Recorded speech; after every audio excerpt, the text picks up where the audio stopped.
বার ঠিক করে দাও। আল্লাহ আকবার বল। আমরা হারিনি,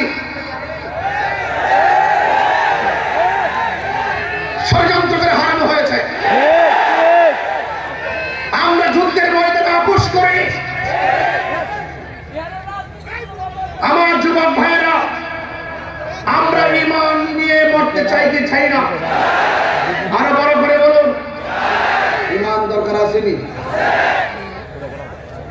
দেখা দাও রাসূলুল্লাহ, তুমি কাঁদে আসি কত তোমার, আছো শুয়ে মদিনায় তুমি, দেখে নাও রোজা তোমার। এই নবী রোজা দেখতে চান কি চান না? রাসূলুল্লাহ কি